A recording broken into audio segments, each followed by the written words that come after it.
me know. Want some, get some. How about those friggin' Pirates? Yes, I am a pirate. You have to go with the Pirates because, of course, they have cannons and everything. It's a pirate's life for me. Be proud of who you are and what you are. You're Pirates. It is a first down. Pirates. Because when you're at East Carolina, you go for it every time. Or you don't coach at East Carolina, you don't come to East Carolina, you don't play at East Carolina with a weak heart. Write it. I don't think I've ever been in a building as loud as that was. It was deafening in there. We will get to Omaha. I can promise you that. Red and purple all night long in Eastern North Carolina. You're watching The Sports Objective, the podcast for Pirates.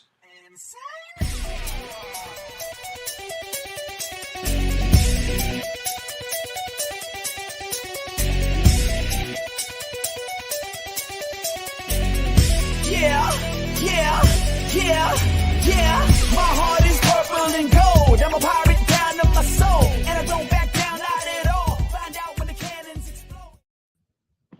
What is going on, Pirate Nation? Welcome into the Sports Objective, a short edition of the program that we call On Deck. Of course, previewing East Carolina baseball's upcoming opponent. The Pirates, of course, travel to Old Dominion on Tuesday, but this weekend, the Keith LeClair Classic now, 2+ decades that this event has taken place. And it's one that means so much to the East Carolina fans, as we all know. But on Sunday, the Pirates will be taking on Southeastern Louisiana. And Southeastern Louisiana has a first-year head coach, and right now I'm very excited to be joined by him, and that is Bobby Barbier. Coach Barbier, we appreciate your time this evening. You got it, man. I appreciate the intro. That's pretty neat. So, good to be with you guys. Yeah, no doubt. You're there in your first season in Hammond, Louisiana at Southeastern. Very tradition-rich baseball program. So many conference championships, and I believe you had a 10-year run, obviously, prior to your arrival, because you're in your first year, as I stated. But I think from 08 to 18, this program won 35+ games and won 40 games in several of those seasons. So you certainly are in a great place. So talk about that decision to leave your alma mater to go to Southeastern Louisiana. Sure. I mean, I got to watch from across the state, just kind of what they had here. And I love my alma mater, and it was really tough decision, but it came down to, a chance for me and my family to come to a spot that we thought we could really, be here for a little bit and have all the resources to win. And I mean, also my family's from down here in South Louisiana. I'm a South Louisiana guy. So it's just kind of one of those things where the opportunity presented itself. It was the first call from the AD. I kind of said, hey, I don't think so. And then he kind of let me know what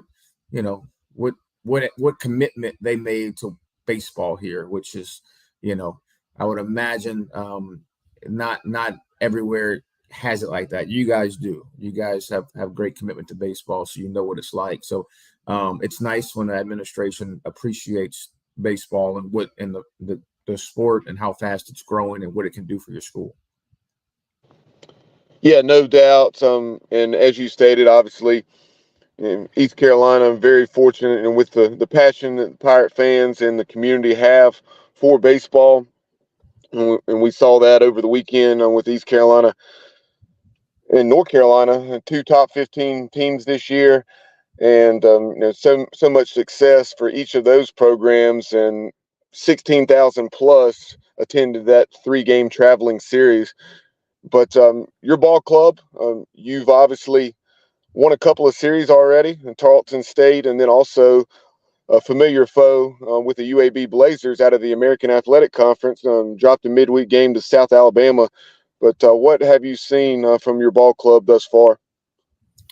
Well, I like our fight, the things that we can control. I think we've done well. We hadn't played perfect by any stretch of imagination. We've had some rotten innings in there in those first few games, but I do like right now when you're a first year coach, you go through 7-8 months of getting your team ready to play, and you do all the things you think you need to do to get them prepared. But it's always different when those lights come on, and it's having guys in your dugout stepping up and doing things that need to be done. And we went a long time this year, it seems like, without getting a big hit. And then once we finally got one that Saturday at UAB, it kind of became a little easier the next day. So hopefully that kind of broke the ice for us a little bit. But we've gotten pretty good start in pitching on the weekends, which has carried us a little bit. But our team, man, it's a bunch of South Louisiana guys and Texas guys and guys from the South that like to play really hard and try to get after you. You talk about pitching kind of carrying you thus far. Like I mentioned, a couple of series wins. I did notice your team batting average not what you would like for it to be, but at the same time, as we know, the batting average is not necessarily always an indication of quality at bat. So tell us about your ball club offensively and who some of your leaders are. Sure. I mean, I think the one reason the pitching numbers are so good and the offensive numbers are so bad is we've played in some really pitcher-friendly environments. And if you've been around baseball long enough, you know how much it can affect the game. We've had the wind blowing in 15 miles an hour plus for probably 5 of the 7. So, which is fine. It's that way for both teams. But I really like our offense. I really do. I mean, we can go left-handed, right-handed. We got some power. We can run a little bit. We got a guy named Jake Hayes, who actually came with me from Northwestern. He's an all-conference shortstop. He plays second for us. A guy named Ryan Brome, who's had about 80% quality at bats with not much to show for it as far as numbers go. And some of those balls start to land, which helped us score some runs here in the last 2 games. So I think our offense is coming. I think it's taking a little while. We've had some tough luck. We faced some decent arms. We had some, we got all the excuses, but when it comes down to it, it's just baseball. It's just the nature of the game. There's ebbs and flows in it. And first few games it's been a lot more beneficial for the pitchers, and I don't think it'll be that way all year long. So I'm excited to see, these 2 midweek games we have and see us swing the bat a little bit. Obviously year one, but eventually, when you're clicking on all cylinders, and how do you want to play offensively? I'm a stand up and hit kind of guy. Like I like doubles and homers, and I think the game is trending more that way with the balls and bats. I've been around it long enough to see it all. I've seen where gorilla ball when where LSU's hitting 150 homers. I've seen where you had to hit it twice to get it out the yard, and it changes, and we got to change with it, as coaches. So I think the game is trending more towards like it used to be, where power is a big part of it. I think you'll see multiple teams with 100+ homers this year. I think you'll see a lot of teams that have 3, 4, 5 guys with 12 to 15 or even more than that. So I think in order to we talk about putting pressure on an opposing staff. That's how I want to put pressure on them. I want to put a pressure. No, it's not to say we're going to have a bunch of homers this year or anything like that. But that's the style that I like to play. Now, when it's time to steal a base, we steal a base. When we're down 3-2 in the 9th on Friday night, we're man on first and 2 outs, and we thought we could run, and we stole second base. We didn't get them in, but we put ourselves in a good spot because we're a little more dynamic than just stand up and hit, So that's the style I like. I played at 235 pounds, so I like to ball the fence. So that's kind of how I like to do it. I agree. It seems as though the game's in a pretty good spot. You recall back a little over a decade ago, the BB Core era, it was kind of went too far the other way, where right. You went from seeing guys playing the warning track as outfielders to against many of the those same bats, hitters that is, and just playing not much more than halfway through the outfield. It was an extreme shift. Yeah, but, if you weren't dynamic on offense, it really hurts you. If you couldn't if you built your team full of lugs, that home run hitters, and you had a tough time when the bats changed that way. And in a perfect world, we want guys that can do multiple things, right? We want a guy that can steal a base, hit a ball in the gap and, play really good defense. When you kind of the mid-major level, and I know they call y'all mid-major school, but I don't think that's the case. But in the mid-major level, sometimes you get a guy with, you got to pick a 1, 2, or the other sometimes, and and we've got some guys that can do both. But that BB core era, man, I was at University of Alabama there coaching third base, and man, it's hard to coach third base when the outfielders play behind second base. So. Right. Kind of shifting over and talking about your ball club from a pitching standpoint and defensively. Tell us about your weekend rotation and how those guys have fared through the first 2 weekends.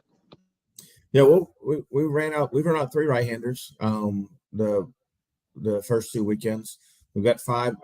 It won't show up as quality starts 5 out of 6, but I think it's 5 out of 6. Our Friday night guy, that pitch count at the opener, but man, he was competing his tail off, and our Saturday guys had 2 good starts. Our Sunday guy was wonderful, 6 innings, 1 run in the opening weekend. It wasn't, struggled this past weekend. We picked him up because he picked us up the first one. So, but we're right-handed heavy starter wise, and got a few lefties in the pen. But it's just neat watching them come together. It's neat watching them, all the work they put in, and seeing who runs to the moment, and who runs away from it. That's a big part of our sport is when it gets tight, who wants the ball hit to them, who wants to make the pitch, who wants to have the at bat, and you got to be authentic, and you got to genuinely want it, and that's that separates a lot of guys. So seeing who those guys are and letting those roles establish themselves throughout this preseason before conference play is going to be really important for us. Yep, and obviously, as we were discussing off air, a 5-game week for the Lions, so definitely much baseball to be played in a couple midweek games before heading to Greenville. How's your club performed defensively? We've done okay. We've made some silly errors. So the fielding percentage is probably low, and I bet 3 or 4 of those is us kicking the ball in the outfield. But we've done well. We got our shortstop has played really well. TJ Salvaggio, I think he had 15 assists over the weekend. He was kind of our MVP without, hitting 600, but he's done a good job for us. Like I told you, our shortstop from Northwestern that came over, Jake Hayes, is playing second. I really like those 2 up the middle. They're good players. So we've got a lot of guys. We've kind of rotated quite a few guys in the outfield. We've got kind of a more defensive group that we play sometimes or put in for defense, and a kind of more physical group that we try to bang it around with. But I like our defense, and like I've said before, I think the numbers this early are a little tough to just evaluate the numbers. It's more of the individual plays and what can we do a little better.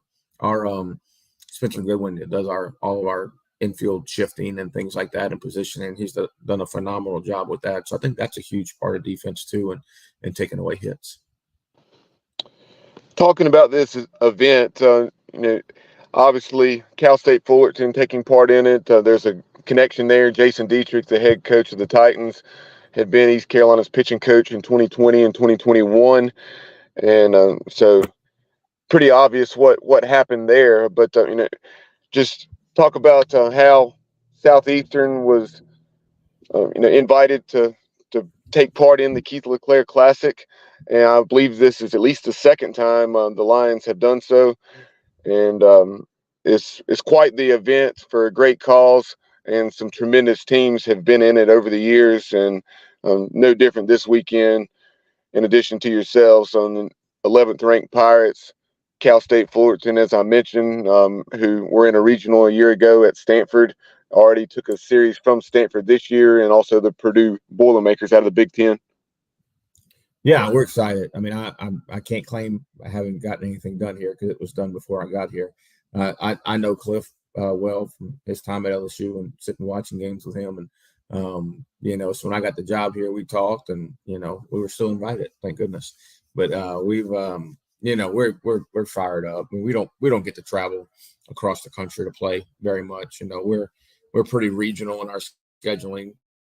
Get to places by bus, and to be able to be able to do this and such a, I mean, I knew about this tournament, not having any involvement with it for a long time. So it's something that I hope our guys cherish. I hope they run to it. I hope they're excited about playing against good teams. I think that's important to challenge ourselves versus good teams and go and play in environments that are different, and then challenge ourselves against different styles of play. I think, Cal State Fulton's probably gonna play a little differently than Purdue, probably gonna play a little differently than East Carolina, and we got teams in our league that do the same thing. So it'll be good for our team. Be good to, we had our first road trip this past weekend, and I think the road, your team kind of comes together a little bit. You don't get to go home and go to your apartment or dorm room after the game. You got to hang out with each other, and I think that helps guys come together. So we're fired up about coming out there after we play these 2 midweek games. I know you guys are located, 50, 60 miles east of Baton Rouge, and then about 60 miles or so north of New Orleans. Believe you typically play LSU during the midweek. An excellent environment there. Obviously, one of the top in college baseball. Yeah, no, they do. You told your guys, if anything, regarding the atmosphere at Clark LeClair Stadium in the jungle.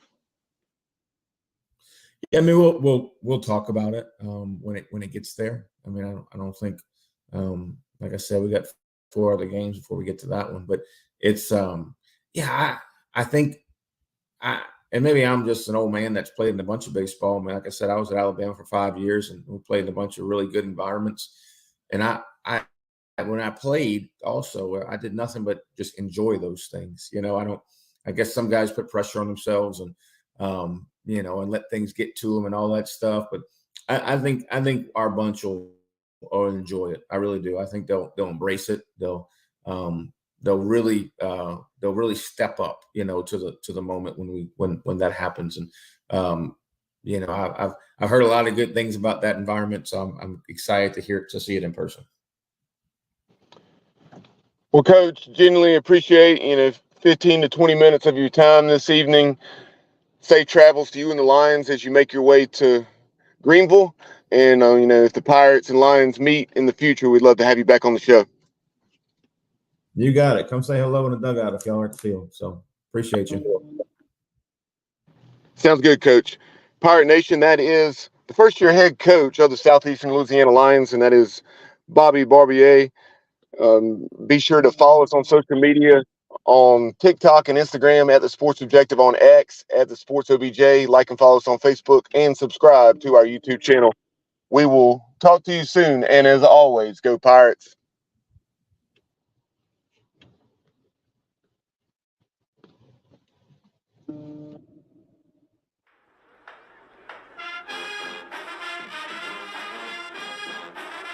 You're watching The Sports Objective, the podcast for Pirates.